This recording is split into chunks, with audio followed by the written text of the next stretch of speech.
C'est-à-dire quand les gens de la sunna mettent en garde contre les gens de la bid'a, ils ont toujours là à dire que non, vous êtes des mutashaddidoun.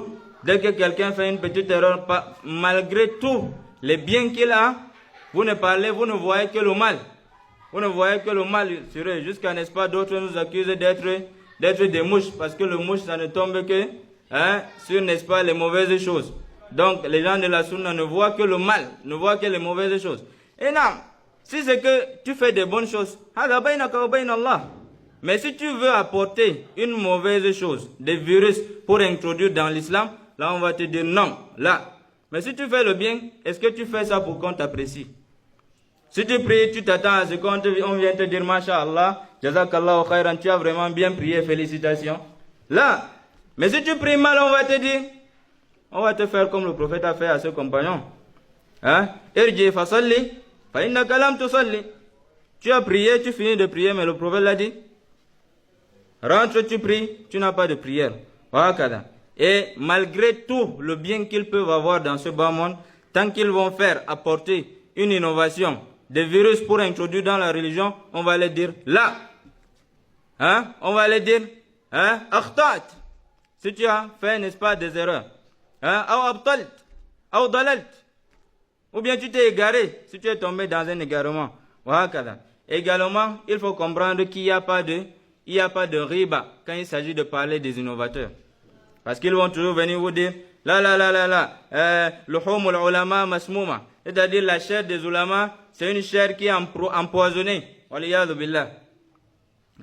Donc, il ne faut pas parler, quand vous parlez en mal des savants, ce sont c'est la riba, c'est de la médisance et tout ce qui va avec. Pourtant, ils sont sans ignorer que le fait de mettre en garde et parler en mal des gens de la bid'a, ça fait partie même des fondements des gens de la sunna. Et également, n'est-ce pas, le cheikh a mis en garde, n'est-ce pas, les jeunes, n'est-ce pas, salafis, les jeunes salafistes, de ne pas se mélanger, parce que c'est ça, n'est-ce pas, le point focal de la question à laquelle il est en train de répondre. N'est-ce pas, le fait de ne pas se mélanger avec les gens des innovations. Sinon, à ses risques et périls, il risque, n'est-ce pas, de se faire égarer. Waliyadu billah.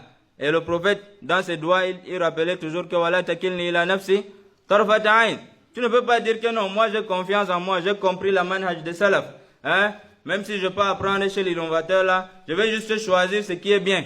Je vais juste apprendre le fiqh chez lui, la longa chez lui, le qira'at chez lui, mais la aqidah je ne touche pas. Là, mon frère, tu ne peux pas dire que tu as confiance en toi. Même le prophète, il faisait les doigts. Allahumma ya muqallib al-qulub, thabbit qalbi ala dinik.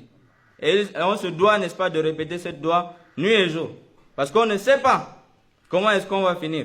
Tu peux même aller avec l'intention de vouloir guider quelqu'un, mais tu te fais égarer toi. Et ici on a rappelé, n'est-ce pas, plusieurs histoires qu'on ne va pas rappeler vu le temps, Inch'Allah. Donc on va s'arrêter là. Jazakumullahu khairan. Wa barakallahu fikum. Et on s'excuse d'avoir pris énormément de votre temps. Fa subhanakallahumma wa bihamdik. La ilaha illa ant. Astaghfiruka wa atubu ilayk. Barakallahu fikum. الله نجل ذلك في ميزان حسناتك. هذا أحسن. طيب يا شيخ، بدنا نغلق هذا، ناخذ هذا. بسم الله الرحمن الرحيم. الحمد لله رب العالمين.